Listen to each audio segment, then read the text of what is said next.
अस्सलाम वालेकुम वरहमतुल्लाहि वबरकातुहू। उम्मीद करती हूँ सब खैरियत से होंगे। अच्छा, वो जो नजिया हाशमी साहिबा की ऑडियो प्ले की थी ना, वो फिर कंटिन्यू करते हैं। आप लोग अगर ईयरफोन्स लगा लें, क्योंकि इस ऑडियो की ना आवाज़ उतनी लाउड नहीं है, तो अगर आप लोग ईयरफोन्स लगा लेंगे ना तो थोड़ा आवाज़ और क्लियर हो जाएगी इंशाल्लाह।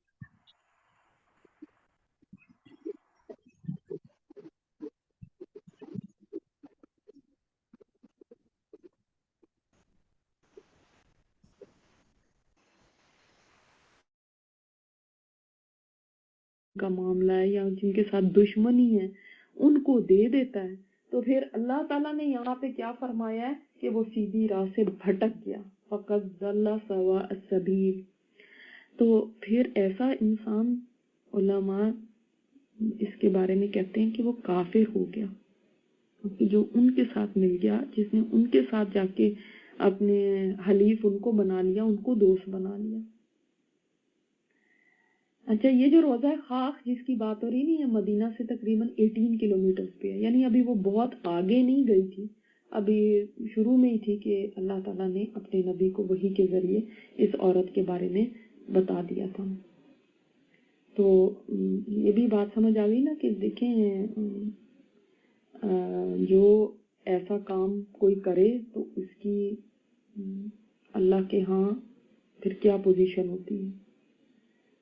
और हम हजरत अली और उनके जो साथी थे उनको भी देख लें कि उनका ईमान कितना स्ट्रांग था कि हमें अगर खत नहीं मिल रहा तो इसमें हमारी कोई कोताही होगी। ये नहीं सोचा कि जो है ना हो सकता है आप सल्लल्लाहु अलैहि वसल्लम को गलती लगी हो, नहीं, पर उनको ये यकीन था कि या तो औरत झूठ बोल रही है या हमारे ढूंढने में कोई मसला है, मगर अल्लाह के रसूल का जो फरमान है वो बरहक है, वो सच है। अल्लाह, कितना उनको इस चीज के ऊपर ईमान था। अच्छा, अब क्या हुआ, मक्का की राह में 10 रमजान सन 8 हिजरी को रसूलुल्लाह सल्लल्लाहु अलैहि वसल्लम ने मदीना छोड़कर मक्के का रुख किया। आप सल्लल्लाहु अलैहि वसल्लम के साथ 10,000 सहाबा थे। अंदाजा कीजिए, कुछ अरसा पहले ही जंगे आजाब में, जंगे खंदक जो थी उसमें कुफार का लश्कर 10,000 का था और मुसलमानों को था कि ये इतने अजीम लश्कर से हम कैसे लड़ेंगे। आज मुसलमानों का लश्कर 10,000 का है। सुभान अल्लाह। आप अंदाजा कर सकते हैं कि इतनी तेजी से इस्लाम फैला होगा सुलह हुदैबिया के बाद। मदीना पर बतौर मुंतजिम, यानी जो पीछे इंचार्ज मदीना के आप सल्लल्लाहु अलैहि वसल्लम छोड़ के गए, वो अबू रहम गफ्फारी रज़ियल्लाहु तआला अन्हु का तकर्रुर फरमाया। जोहफा पर पहुंचे, जोहफा भी एक जगह, यहाँ पे जब पहुंचे तो आप सल्लल्लाहु अलैहि वसल्लम के चचा हजरत अब्बास मिले। ये जो जोहफा का मकाम है, आज भी ये मकाम इसी नाम से मौजूद है। जब कभी आप जाएं तो फिर देखिएगा, सोचिएगा कि यहाँ पे नबी सल्लल्लाहु अलैहि वसल्लम के चचा उनको मिले थे। वो मुसलमान होकर अपने बाल बच्चों समेत हिजरत करते हुए आ रहे थे। अच्छा, अब ये बात वहां तक तो नहीं पहुंची कि भाई ये लश्कर चल पड़ा है, तो इसलिए अब उनको थोड़ी पता कि यहाँ से एक लश्कर आ रहा है। तो अब हुआ क्या कि जब मुसलमानों का लश्कर जा रहा है तो रास्ते में मुलाकात हो गई। वहां पे कोई हाईवेज वगैरह तो थी नहीं, मगर एक मारूफ रास्ता होता था जिससे कि ट्रेवल करते थे सारे मुसाफिर, देखा भाला सबका। तो वहां पे हजरत अब्बास जो नबी सल्लल्लाहु अलैहि वसल्लम के चचा हैं और उनकी बीवी बच्चे वगैरह ये सारे आ रहे थे, वो विद फैमिली आ रहे थे। उनको नहीं पता कि ये मुसलमान भी जा रहे हैं उस तरफ। और देखें, सुभान अल्लाह, आपको पता है कि जो हिजरत है ना वो फतह मक्का के बाद खत्म है, यानी अब जब मक्का फतह हो गया उसके बाद कोई हिजरत नहीं है, क्योंकि ज़ाहिर है हिजरत किस तरफ होगी, फिर मक्का से मदीना थोड़ी हिजरत हो जाएगी, फिर तो खत्म ही हो गया जो रूल था मुशरिकीन का। और ये समझ लें अल्लाह ताला ने इनको हिजरत का अजर अता फरमाना था, ये आखिरी मुहाजिर हो गए। और गो के अभी मदीना तो नहीं पहुंचे हैं, रास्ते में ही हैं, मगर फिर भी यानी एक समझ लें अल्लाह ताला ने इनको आखिरी मुहाजिर होने का एजाज दे दिया और हिजरत का अजर इनको मिल गया। अब یہ جب پہنچے ہیں اور آکے انہوں نے اسلام کا اعلان کیا اپنا، تو آپ صلی اللہ علیہ وسلم اتنے خوش ہوئے اور ان کو فرمایا کہ آپ اپنے بیوی بچے جا کے مدینہ چھوڑ کے اور واپس آ جائیں، ہمارے ساتھ مل جائیں۔ تو یہ وہ جلدی سے جاتے ہیں اور مدینہ اپنے بیوی بچے چھوڑ کے واپس لشکر کے ساتھ مل جاتے ہیں، کیونکہ اکیلے تھے تو لشکر تو ظاہر ہے اس کی سپیڈ ذرا سلو ہوتی ہے۔ اور یہاں پہ ہم یہ بھی دیکھتے ہیں کہ حضرت عباس نے کب اسلام قبول کیا تھا، اس میں کافی اختلاف ہے سیرت نگاروں میں۔ بعض جگہ پہ تو یہ ہے کہ بدر کے جب قیدی ہوئے تھے یہ، اور اس کے بعد انہوں نے اسلام قبول کیا، بعض نے کہا کہ بدر سے بھی پہلے قبول کر لیا تھا، بعض نے اور بھی روایات بتائی ہیں کہ خیبر سے پہلے کیا تھا، بعض کہتے ہیں کہ اس ٹائم پہ کیا تھا، واللہ عالم کب کیا تھا۔ مگر یہ ضرور ہے کہ اگر وہ پہلے کر چکے تھے تو اس وقت بھی وہ مکہ میں ہی رہتے رہے تھے، کیونکہ آپ صلی اللہ علیہ وسلم نے ان کو اجازت دی ہوئی تھی کہ یہ مکہ میں رہیں اور وہاں سے جو بھی خبریں وغیرہ ہیں وہ راز کی خبریں مسلمانوں تک پہنچاتے رہیں۔ اور وہ پتہ ہے پہلے بھی ہم نے یہ پڑھا تھا کہ انہوں نے راز بتا دیا تھا کہ اسی طرح مشرکین مکہ تیاری کر رہے ہیں اور وہ آ رہے ہیں آپ کے اوپر حملے کے لیے، احد کی غالباً بات ہے۔ تو یہ ہمیشہ سے مسلمانوں کے لیے ایک سافٹ کارنر تو رہا تھا ان کے اندر، اور آپ صلی اللہ علیہ وسلم نے بدر میں جن لوگوں کے قتل سے منع کیا تھا کہ 3 لوگوں کو قتل نہیں کرنا، ان میں حضرت عباس بھی تھے، تو یہ ہم پڑھ چکے ہیں پہلے۔ اس کا مطلب ہے کہ یہاں تو ان کے دل کے اندر تو اسلام کے لیے تھا ایک سافٹ کارنر۔ آپ کو پتا ہے کہ جب انصار کے ساتھ آپ صلی اللہ علیہ وسلم کی وہ بات چیت چل رہی تھی اور وہ کہہ رہے تھے کہ ہم آپ کو لے جانا چاہتے ہیں، اور حضرت عباس ہی تھے نا وہ کہ جن کو پتا تھا کہ آپ صلی اللہ علیہ وسلم ان کی طرف ہجرت کریں گے، کہ انہوں نے جا کے ان کو کہا تھا کہ تم لے کے تو جاؤ گے لیکن یہ چیزیں دیکھ لینا پھر کہ تم کتنی دشمنی کیا اٹھا سکو گے اتنا، یعنی اس وقت سے آپ صلی اللہ علیہ وسلم کے رازدار تھے۔ تو ہمیں یہ پتہ چلتا ہے کہ اعلانیہ طور پہ تو اس وقت ہی آ کے یہ اپنے اسلام کا اظہار کرتے ہیں اور آپ صلی اللہ علیہ وسلم کے ساتھ اور اس لشکر کے ساتھ مل جاتے ہیں، اور اس طرح یہ آخری مہاجر بنتے ہیں۔ اور یہ ان کو اللہ تعالیٰ نے بڑی لمبی عمر دی تھی، نبی صلی اللہ علیہ وسلم کی وفات کے بعد بھی یہ زندہ رہے تھے، تقریباً 20 سال تک زندہ رہے تھے۔ حضرت عثمان کی خلافت میں جا کے پھر ان کی وفات ہوئی تھی۔ اور آپ صلی اللہ علیہ وسلم کے ظاہر ہے چچا تھے، آپ کو پتہ ہے نبی صلی اللہ علیہ وسلم کے کتنے چچا تھے جس وقت کے آپ صلی اللہ علیہ وسلم کو رسالت ملی تھی؟ کتنے چچا تھے آپ صلی اللہ علیہ وسلم کے؟ حضرت حمزہ، حضرت عباس، ابو طالب اور ابو لہب، ٹھیک ہے؟ ان میں 2 چچا اسلام نہیں لے کر آئے اور 2 یہ چچا اسلام لے آئے۔ اچھا، جو اسلام نہیں لے کر آئے ان میں ایک ابو لہب بدترین دشمن، اور ابو طالب جو سمجھ لیں کہ غافروں میں بہترین خیر خواہ، بہترین دوست۔ اور اس طرف جو مسلمان ہوئے تو آپ کو پتہ ہے حضرت حمزہ تو شروع میں ہی مسلمان ہو گئے تھے اور پھر سید الشہداء کہلائے جبکہ ان کو احد میں شہید کر دیا تھا گیا تھا۔ اور اس وقت اور حضرت عباس جو ہیں وہ اب جا کے، اگر ابھی کا واقعی ہے کہ تو ابھی جا کے مسلمانوں کے لشکر میں شامل ہو رہے ہیں اور اسلام لے کر آ رہے ہیں، اور کافی عرصے تک بعد میں بھی زندہ رہے۔ مگر آپ دیکھتے ہیں کہ ایک ہی باپ کی اولاد ہوتی ہے لیکن ہر ایک ڈیفرنٹ ہوتا ہے۔ ایک باپ کے بچے ہیں عبد المطلب کے، اور ابو طالب کیسے تھے، ابو لہب کیسا تھا، حضرت حمزہ کیسے تھے، حضرت عباس کیسے ہیں۔ اوبویسلی حضرت عباس کا وہ مقام نہیں ہے جو حضرت حمزہ کا تھا۔ تو یہ اور پھر وہاں پہ بھی کفر میں بھی ابو لہب نے جو کیا، جو ابو لہب کی جو سزا ہے، تو ابو طالب کو تو بہت ہلکی سزا ہے اس کے مقابلے میں، حالانکہ کافر دونوں ہی رہے، لیکن دیکھیں دونوں میں کتنا فرق ہے، کفر میں بھی فرق ہے، اور یہاں پہ 2 اسلام لائے تو ان کے اسلام میں بھی فرق ہے۔ اس کا مطلب ہے رینکس ہیں، کفر میں بھی رینکس ہوتے ہیں، اور جو کوئی اسلام میں داخل ہو جاتا ہے نا تو سارے مسلمان بھی ایک رینک کے نہیں ہوتے، سب کے درجے ڈیفرنٹ ہوتے ہیں، اور وہ ان کی کوشش اور عمل کی وجہ ہوتی ہے جو ان کے درجات کا یہ فرق ہوتا ہے۔ پھر ہمیں یہ پتہ چلتا ہے کہ یہ اپنی आखिरी जिंदगी में, आखिरी टाइम में नाबीना हो गए थे। और इनके ये खसाइस में आता है कि ये बहुत बुलंद आवाज वाले थे, बहुत ऊंची इनकी आवाज थी। और हम आगे देखेंगे भी इंशाअल्लाह ताला कि इन्होंने अपनी आवाज से क्या काम लिया था। ये आप सल्लल्लाहु अलैहि वसल्लम के ऑलमोस्ट हम उम्र ही थे, करीबन 2-3 साल ही बड़े थे। तो फिर उन्होंने बाद में क्या किया, हम इंशाल्लाह जब फतह मक्का के बाद देखेंगे कि इनकी आवाज से क्या हुआ था।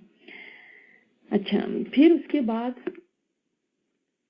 क्या हुआ, अब ये सफर चल रहा है। अब सफर के दौरान ही बड़ी बड़ी चीजें हो रही हैं। देखें बीच में क्या हुआ, ये वाकया हुआ। और इसी तरह बीच में एक और अहम वाकया हुआ कि अबवा में आप सल्लल्लाहु अलैहि वसल्लम के चचेरे भाई अबू सुफियान बिन हारिस और फुफीजाद भाई अब्दुल्ला बिन अबी उमैया मिले। अच्छा, अब ये देखें कि अबू सुफियान बिन हारिस कौन है। कौन है अबू सुफियान बिन हारिस? ये याद रखिए, वो अबू सुफियान नहीं है जो जंगे ओहद में और आजाब में और जो कुरैश का सरदार अबू सुफियान, ये वो नहीं है। वो अबू सुफियान बिन हरब है। ये अबू सुफियान बिन हारिस बिन अब्दुल मुत्तलिब है। क्या मतलब हुआ, आप सल्लल्लाहु अलैहि वसल्लम के फर्स्ट कजन, यानी हारिस के बड़े बेटे। और हारिस कौन है, आप सल्लल्लाहु अलैहि वसल्लम के ताया। तो ये तायाजाद भाई हैं, ठीक है। तो दूसरा अब्दुल्ला, अब्दुल्ला बिन उमैया जो है, अबी उमैया, ये भी आप सल्लल्लाहु अलैहि वसल्लम का फर्स्ट कजन था। इसकी माँ जो थी आप सल्लल्लाहु अलैहि वसल्लम की फुप्पी थी। तो एक ताया का बेटा और एक फुप्पी का बेटा, ये आके उस वक्त मिले हैं जब आप सल्लल्लाहु अलैहि वसल्लम अब्वा के मकाम पर थे। तो ये जो लोग थे ना दोनों, ये आप सल्लल्लाहु अलैहि वसल्लम के इतने बड़े दुश्मन थे जिस वक्त के नबी सल्लल्लाहु अलैहि वसल्लम मक्का में होते थे। क्योंकि ये अबू सुफियान बिन हारिस जो था ये शायर भी था। तो ये आप सल्लल्लाहु अलैहि वसल्लम की इतनी ज्यादा हज किया करता था, इतनी इंसल्टिंग शायरी करता था, इस्लाम का मजाक उड़ाना, नबी सल्लल्लाहु अलैहि वसल्लम का मजाक उड़ाना। और आपको पता है उस जमाने में जो शायरी थी ये कितनी स्ट्रॉन्ग एक चीज थी जिससे लोगों को यानी इंस्पायर किया जाता था और लोग शायरों के पीछे बहुत लगते थे। शायर उस जमाने का मीडिया थे, वो जो बोल देगा लोग उस तरफ चल पड़ेंगे। तो ये ऐसी शायरी करता था आप सल्लल्लाहु अलैहि वसल्लम के खिलाफ, ऐसी, हालांकि देखो फर्स्ट कजन था तो इसने बहुत यानी नुकसान पहुंचाने की कोशिश की, अपना पूरा जोर लगाया। दूसरा था अब्दुल्ला बिन अबी उमैया, इसने तो चैलेंज किया था आप सल्लल्लाहु अलैहि वसल्लम को अलल ऐलान, क्या मोहम्मद मैं आपसे कहता हूँ, खुदा की कसम है आपको कि आप के ऊपर मैं कभी ईमान नहीं लेकर आऊंगा जब तक कि आप आसमान पे सीढ़ी लगा के चढ़ ना जाए मेरे सामने और वहां से किताब लेकर आए, फरिश्तों के साथ उतरे, फिर वो फरिश्ते आके गवाही दे कि आप अल्लाह के रसूल हैं, तो भी पता नहीं मैं ईमान लाता हूँ या नहीं, तो भी नहीं लगता कि मैं ईमान लाऊंगा। इतना इसके अंदर तकब्बुर था और इतना ये अपने आप को एक यानी चीज समझता था। एक तो वाकया यहाँ पे लिखा हुआ है, बाज रिवायत में एक और तरह से वाकया भी आया। और इसका अबू सुफियान बिन हारिस का अपना भी एक यानी अपनी मुंह की भी बात है जो आती है बाज रिवायात में, वो मैं आपके सामने पहले रखती हूँ कि ये चूंकि फर्स्ट कजन भी था आप सल्लल्लाहु अलैहि वसल्लम का, तो नबूवत से पहले ये आपका बड़ा गहरा दोस्त था। शक्लो शबाहत भी नबी सल्लल्लाहु अलैहि वसल्लम से मिलती थी, जाहिर फर्स्ट चचा ताया के बच्चे थे। और ऐसी कुर्बत ना देखी ना कभी सुनी गई होगी, इतनी कुर्बत थी, यानी इतना ज्यादा, जैसे होता है बाज कजन के अंदर बहुत दोस्ती होती है आपस में।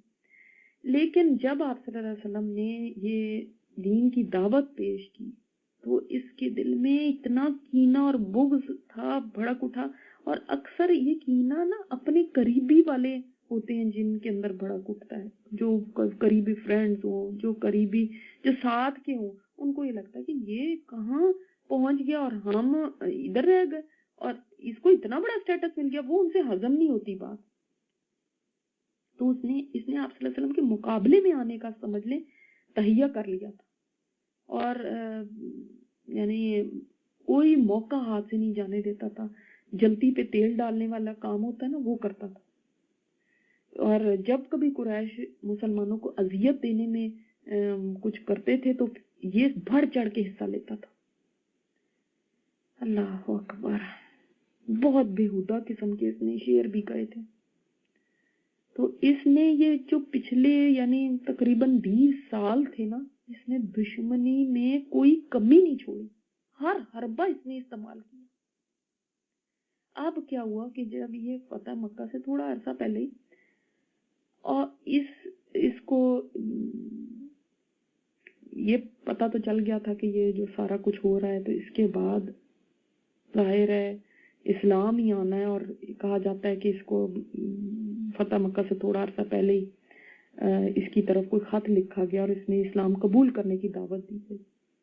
तो जो एक रिवायत आती है वो इसकी अपनी जुबानी जो है वो ये बयान करता है कि जब दीन इस्लाम मुस्तहकम हो गया, लोगों के दिलों में इसके लिए जगह बन गई, और आप सल्लल्लाहु अलैहि वसल्लम मक्का की तरफ चढ़ाई की लिए चल पड़े, और खबर ये फैल गई थी कि भाई ऐसे मुसलमानों का लश्कर जरूर आएगा, और जरूर वहां तक जाहिर है 10,000 का लश्कर जब चल पड़ा है, तो ये बात ढकी छुपी तो नहीं रह सकती थी। जो रास्ते में काफले मिलेंगे, जो लोग मिलेंगे, कोई जाके तो मक्का तक इतला पहुंचा ही देंगे कि कोई लश्कर आ रहा है इस तरह से। तो वो कहने लगा कि मुझ पे जमीन अपनी कुशादगी के बावजूद तंग हो गई। मैंने सोचा अब मैं कहाँ जाऊं, किसका साथ इख्तियार करूं। फिर मैं अपने बीवी बच्चों के पास आया, उनसे कहा मक्का से भाग निकलने के लिए फौरन तैयार हो जाओ। मोहम्मद सल्लल्लाहु अलैहि वसल्लम अपने लश्कर के साथ अनकरीब मक्का में दाखिल हो जाएंगे। मुसलमानों ने आकर मुझे पकड़ लिया तो यकीनन मुझे कत्ल कर देंगे।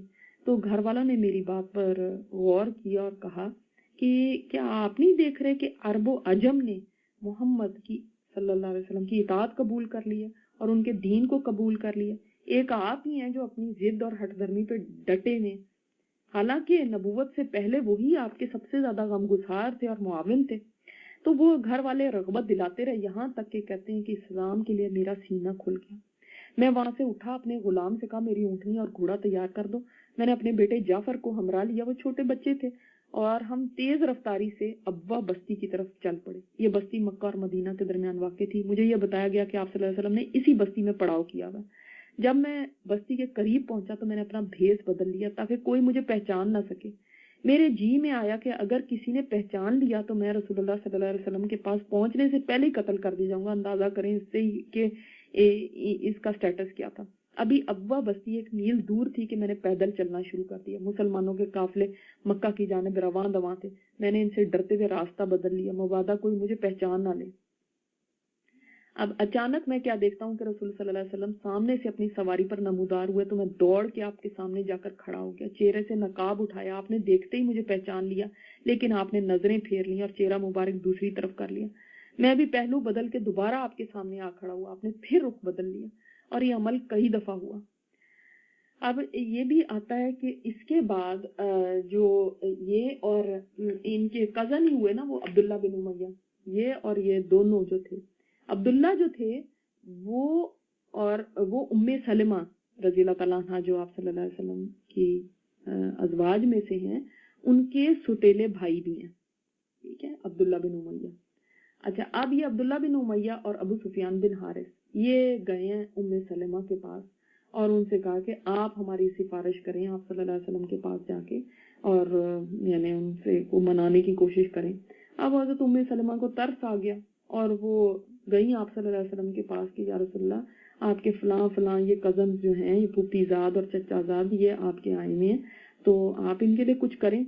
आप सल्लल्लाहु अलैहि वसल्लम ने आगे से जवाब दिया, मुझे इनकी कोई जरूरत नहीं है।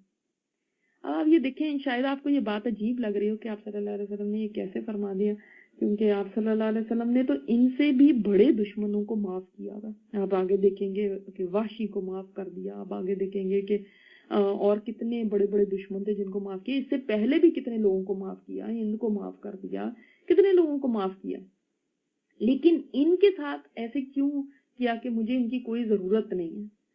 देखें, एक तो इससे पता चलता है कि जो अपने करीबी जितने होते हैं, जब उनकी तरफ से कोई तकलीफ पहुंचती है तो वो ज्यादा दिल को छलनी करती है, ज्यादा तकलीफ दे होती है। और यहाँ पे आप देखें, आप सल्लल्लाहु अलैहि वसल्लम, वो बदू आया, उसने चादर खींच दी, गले में डाल के यहूदी आया, उसने बदतमीजी की, उन सबको माफ कर रहे हैं। हालांकि तो उमर खड़े हो जाते थे कि मैं इनको अभी कत्ल करता हूँ, उनको सबको माफ कर दिए। इनके साथ क्यों ऐसा कि इनको फरमाया कि मुझे इनकी कोई जरूरत नहीं है। तो अब ये इसी वजह से कि जो जितना करीबी होता है इंसान को, उससे उतना ही ज्यादा एक तो मोहब्बत भी होती है, उसके ऊपर इतना ही ज्यादा एक्सपेक्टेशन भी रखी होती है इंसान ने कि ये तो मेरे जरूर ही काम आएगा, ये तो मेरे साथ ही खड़ा होगा। जिनके साथ ये एक्सपेक्टेशन थी, जो अपने इतने करीबी थे, बेस्ट फ्रेंड समझ लें, अबू सुफियान बिन हारिस जो था, तो वो जब ऐसा करेगा तो रंज भी कितना ज्यादा होगा। और ये नॉर्मल बात है। आप सल्लल्लाहु अलैहि वसल्लम एक इंसान ही थे, और इंसानी तौर पे अगर किसी को ऐसा रंज पहुंचता है तो इसमें कोई ऐसी बात नहीं है कि हम कहें अच्छा तुम्हारा तो ईमान है, तुम क्या मुसलमान हो कि तुम इस तरह से बातों के ऊपर दिल, मतलब दिल में एक दुख है तुम्हारे, ऐसा नहीं है। ये इनह्यूमन यानी एक नेचर है, ये खूनी रिश्तेदार है। और जब आप सल्लल्लाहु अलैहि वसल्लम को सबसे ज्यादा जरूरत थी, उस वक्त ये सबसे ज्यादा दुश्मन बन गए। तो ये हमें इससे पता चलता है। लेकिन उसके बाद आप सल्लल्लाहु अलैहि वसल्लम का फिर रवैया क्या था, फिर भी देखते हैं कि फिर उसके बाद ये हुआ कि जो यहाँ पे आया है वो थोड़ा डिफरेंट तरह से है कि आप सल्लल्लाहु अलैहि वसल्लम ने इन दोनों से मुंह फेर लिया, क्योंकि वो दोनों आपको सख्त अजियत पहुंचाते और हज्ब करते थे। हजरत उम्मे सलमा ने अर्ज किया, ऐसा नहीं होना चाहिए कि आपके चचाजाद और पुपीजाद भाई आपके यहाँ सबसे बदबख्त हो। हजरत अली ने अबू सुफियान बिन हारिस को सिखाया कि तुम रसूलुल्लाह सल्लल्लाहु अलैहि वसल्लम के सामने जाओ और इनसे वही कहो जो बरादराने यूसुफ ने हजरत यूसुफ अलैहिस्सलाम से कहा था कि तल्लाहि लक़द आतरका लाहु अलैना व इन कुन्ना लखातिईन, अल्लाह की कसम अल्लाह ने आपको हम पे फजीलत बख्शी और यकीनन हम ही खताकार हैं। तो उन्होंने ऐसा ही किया। अब यहाँ से पता चलता है कि हजरत अली फिर बीच में आए, क्योंकि वो भी एक चचाजाद भाई हैं, ये सारे कजन ही हुए ना। तो अब उम्मे सलमा रज़ियल्लाहु तआला अन्हा ने तो सिफारिश करके देख ली कि ना, आप सल्लल्लाहु अलैहि वसल्लम ने फरमा दिया साफ कि नहीं, मैं नहीं इनसे मिलना चाहता, मैंने इनको देखना चाहता, अंदर आने की इजाजत भी नहीं दी। अल्लाह अकबर। लेकिन इसके अंदर भी देखिए हिकमत भी है ना, कि फिर उसके बाद जो जेन्युइन होगा वो ही मौजूद रहेगा। अगर वो किसी लालच में आए थे या अगर अभी तक उनके अंदर तकब्बर था, तो फिर ये बात सुन के वो भी कह सकते थे कि हमें भी फिर नहीं है जरूरत आपकी, अगर आपको नहीं है। तो जब वो आगे जाके और सिफारिशें करा रहे हैं और कभी किसी से पूछ रहे हैं और कितनी मिन्नतें कर रहे हैं और कोशिशें कर रहे हैं, तो उससे पता चलता है कि वो जेन्युइन है। और ये भी आता है बाज जगह के उसके बाद ये फिर अबू बकर सिद्दीक के पास गए, उमर बिन खत्ताब के पास गए, फिर सब ने किसी जगह पे भी इनका कोई बात नहीं बनी। तो हज़रत अली ने फिर इनको ये सिखाया कि आप ये जाके कहें। ये हज़रत अब्बास के पास भी गए थे।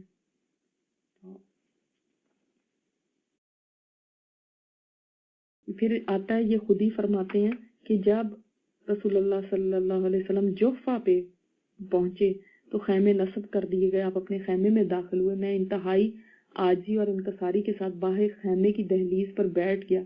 मेरे पास मेरा बेटा जाफर खड़ा रहा। खैमे से निकलते हुए जब आप सल्लल्लाहु अलैहि वसल्लम ने मुझे देखा तो जैसे नागवारी का इजहार करते हुए अपना मुंह दूसरी तरफ कर लिया, लेकिन मैंने हिम्मत नहीं हारी, मुसलसल आपको राजी करने के लिए कोशिश करता रहा। रास्ते में जहां भी आप पड़ाव करते, मैं आपके खैमे के बाहर मिस्कीन बन के बैठ जाता और मेरा बेटा जाफर मेरे पास खड़ा रहता। आप जो ही हमें देखते तो नागवारी से चेहरा दूसरी तरफ फेर लेते। ये सिलसिला काफी अरसे तक जारी रहा। जब मेरे लिए अरसा हयात तंग हो गया तो मैंने अपनी बीवी से कहा, बाखुदा या तो रसूलुल्लाह सल्लल्लाहु अलैहि वसल्लम मुझ पर राजी हो जाए, वरना मैं और मेरा ये बेटा ऊंधे मुंह जमीन पे भूखे प्यासे लेटे रहेंगे यहाँ तक कि हमारी मौत वाक़ई हो जाए। जब मेरी ये हालत आप सल्लल्लाहु अलैहि वसल्लम को मालूम हुई तो आपके दिल में रिक्कत पैदा हो गई। आप अपने खैमे से बाहर आए, मुझे शफकत भरे अंदाज से देखा। मेरे जी में आया काश आप मुस्कुरा दें। सुभान अल्लाह। تو دیکھیں کہ انہی لوگوں کو جو کیسے دشمن تھے، ان کو آپ صلی اللہ علیہ وسلم سے کیسی محبت ہو جاتی تھی کہ یعنی وہی ان کو اب سب سے زیادہ چیز کیا محبوب ہے کہ نبی صلی اللہ علیہ وسلم کاش ایک دفعہ مسکرا دیں. اور پھر یہی ہے کہ پھر جب آپ پھر یہ اسلام لے آئے تھے، آپ صلی اللہ علیہ وسلم نے ان کی معافی کو قبول فرما لیا تھا، اور جب مکہ میں آپ صلی اللہ علیہ وسلم داخل ہوئے تھے نا تو آپ کی اونٹنی کی رکاب انہوں نے پکڑی ہوئی تھی، اور جب آپ بیت اللہ کی طرف چلے تو کہتے ہیں میں بھی آپ کے آگے آگے دوڑتا ہوا چلا، آپ جدھر کا رخ کرتے میں بھی کسی صورت آپ سے جدا نہیں ہوتا تھا. پھر ہم پڑھیں گے انشاءاللہ حنین میں انہوں نے پھر کیا کیا تھا. تو یہ تھوڑا سا ان کا واقعہ تھا. پھر آپ صلی اللہ علیہ وسلم نے فرمایا آج تم پر کوئی سرزنش نہیں ہے، اللہ تمہیں بخش دے اور وہ سب سے زیادہ رحم کرنے والا ہے، جو یوسف علیہ السلام نے فرمایا تھا. اس پر ابو سفیان نے آپ کو چند اشعار سنائے اور اپنی سابقہ حرکت سے معذرت کی. اچھا پھر کیا ہوا کہ یہ شاعر تو تھے ہی، تو انہوں نے بہت خوبصورت ایک شاعری تیار کی، اور آپ رحیق المکتوب میں اس کی ڈیٹیل پڑھ سکتے ہیں کہ انہوں نے پھر وہ شاعری اتنی خوبصورت تھی کہ ایک رہنما نے میری رہنمائی کی اور مجھے اللہ تک پہنچا دیا، اور میں اس رہنما کو پیچھے دھکیلتا رہا، ہر موقع پر اس کو پیچھے کر دیتا تھا، ہر موقع پر اس کو دھکیل دیتا تھا، مگر وہ مسلسل میری رہنمائی کرتا رہا اللہ تک. تو آپ کو پتا ہے جب انہوں نے یہ بات کہی نا تو آپ صلی اللہ علیہ وسلم کے دل میں سوچیں کہ کتنی تکلیف ہوگی کہ آپ صلی اللہ علیہ وسلم نے ان کے سینے کے اوپر ایسے جیسے ہاتھ مارتے ہیں، مطلب ایسے جیسے مذاق میں یا محبت میں ہی کرتے، ایسے ہاتھ مار کے فرمایا واللہ تم مجھے ہر دفعہ پیچھے دھکیلتے رہے، ہر دفعہ. یعنی اس سے پتہ چلتا ہے کہ آپ صلی اللہ علیہ وسلم کے اندر وہ چیز تھی کہ یعنی انہوں نے ہمیشہ دھتکارا، ہر موقع پر دھتکارا. آپ نے فرمایا تھا ہر موقع پہ تم نے مجھے دھتکارا تھا. اللہ اکبر. جب آپ کو زید پہنچے اور دیکھا کہ لوگوں پر روزہ گراں گزر ہے تو روزہ کھول دیا اور لوگوں کو بھی کھولنے کا حکم دیا. اچھا پھر کیا ہوا، مرہ زہران ایک جگہ ہے جہاں پر یہ غصفان اور قدید کے درمیان ہے، یہاں پہ یہ چشمہ ہے قدید کا کاف سے. تو یہ اس جگہ پہ پہنچ کے آپ صلی اللہ علیہ وسلم کو پتہ چلا کہ صحابہ کے اوپر اس وقت روزہ بڑا مشکل ہو رہا ہے. رمضان کا مہینہ تھا نا، ہم تو روزہ رکھ کے لیٹ جاتے ہیں، سوچتے ہیں ہم روزہ رکھ لیا تو بس اب ریسٹنگ ڈے ہے آج میرا، کیونکہ میرا روزہ جو ہے. لیکن دیکھیں وہ روزہ رکھ کے بھی آپ اندازہ کیجئے کہ وہ چل پڑے ہیں اور لڑنے کے لیے جا رہے ہیں، پکنک پہ نہیں جا رہے، لڑنے کے لیے جا رہے ہیں. سوچیں سفر کی بھی صعوبت ہے، راستہ بھی مشکل ہے، روزہ بھی رکھا ہوا ہے، چلتے جانا ہے، اور اس میں ظاہر ہے جب گرمی بہت شدید ہو گئی اور روزہ بڑا مشکل ہو گیا تو سفر میں آپ کو پتہ ہے نا، آپ کو اجازت ہے کہ چاہے تو آپ روزہ رکھیں اور چاہے تو آپ روزہ نہ رکھیں. جب اگر مشکل ہو جائے تو روزہ توڑ بھی سکتے ہیں. تو آپ صلی اللہ علیہ وسلم نے یہاں پہ روزہ توڑ دیا تھا اور لوگوں کو بھی توڑنے کا حکم دیا. اس کے لیے نبی صلی اللہ علیہ وسلم نے روایات میں آتا ہے کہ آپ صلی اللہ علیہ وسلم نے پانی منگوایا تھا اور سب کے سامنے آپ صلی اللہ علیہ وسلم نے پانی پیا تاکہ لوگوں کو پتہ چل جائے، بلند کر کے نا، لوگوں کو دکھا کے کہ آپ صلی اللہ علیہ وسلم اپنا روزہ کھول رہے ہیں یعنی توڑ رہے ہیں. تو آپ صلی اللہ علیہ وسلم نے پانی پیا اور اس کے اوپر پھر باقی صحابہ نے بھی اپنا روزہ توڑ دیا تھا. تو اس میں کوئی حرج نہیں ہوتا. اگر آپ سفر پہ جا رہے ہو اور آپ نے روزہ رکھ لیا اور آپ کو بیچ میں لگتا ہے کہ میرے لیے روزہ بڑا مشکل ہو رہا ہے اور اب میں اس کو کنٹینیو نہیں کر سکتی، تو پھر آپ توڑ بھی سکتے ہیں، اس میں کوئی حرج نہیں ہے. ٹھیک ہے. اچھا پھر سفر جاری رکھا یہاں تک کہ عشاء کے وقت مرو زہران نے نزول فرمایا، اور بعض جگہ مرو زہران ہی جگہ تھی جہاں پہ یہ ہوا تھا. آپ صلی اللہ علیہ وسلم کے حکم سے لشکر نے الگ الگ آگ جلائی، یوں آگ کے 10,000 الاؤ روشن کیے گئے اور حضرت عمر کو پہرے پر مقرر فرمایا. آپ اندازہ کیجئے کہ ایک جگہ پہ اگر 10,000 کا لشکر ہے، اور مرو زہران جو ہے نا جگہ، یہ بالکل سمجھ لیں کہ اب اس کے بعد مکہ ہی ہے، اب صبح ہوگی تو وہ مکہ میں انٹر ہو جائیں گے. اب عشاء کا وقت ہے نا، رات کے وقت نہیں. اس زمانے میں نہیں، نہ جنگیں ہوتی تھی رات کے وقت، نہ اس طرح سے رات کے وقت آرمیز اپنی اپنی جگہ پہ ہوتی. تو یہ ایک جگہ تھی جو بس مکہ سے باہر ہی تھی کہ صبح ہوتے ہی پھر ہم مکہ میں داخل ہو جائیں گے. تو مر و زہران میں انہوں نے پڑاؤ ڈالا ہے. اور آپ صلی اللہ علیہ وسلم نے حکم کیا دیا، یہ بھی آپ کی حکمت تھی کہ اگر دشمن دیکھے تو اس کو یہ سمجھ آ جائے کہ یہ کتنا بڑا لشکر آیا کہ الگ الگ سب اپنی اپنی آگ جلائیں.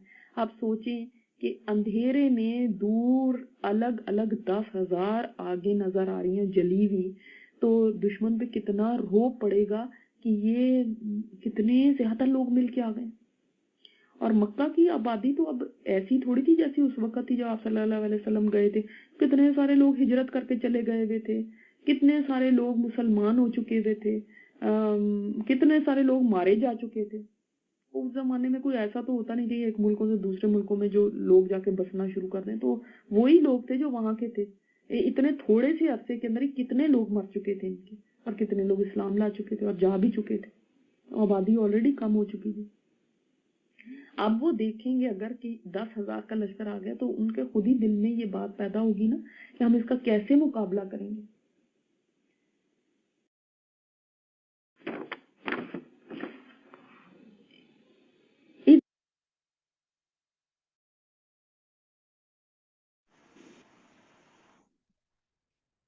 چلیں انشاءاللہ اس کو پھر کنٹینیو کرتے ہیں. بہت شکریہ آپ سب کے سیشن میں آنے کا. سیشن کا ٹائم اینڈ ہو گیا سر میں. جزاکم اللہ خیرا کثیرا. سبحانک اللہم و بحمدک، نشہد ان لا الہ الا انت، نستغفرک و نتوب الیک. السلام علیکم ورحمۃ اللہ وبرکاتہ.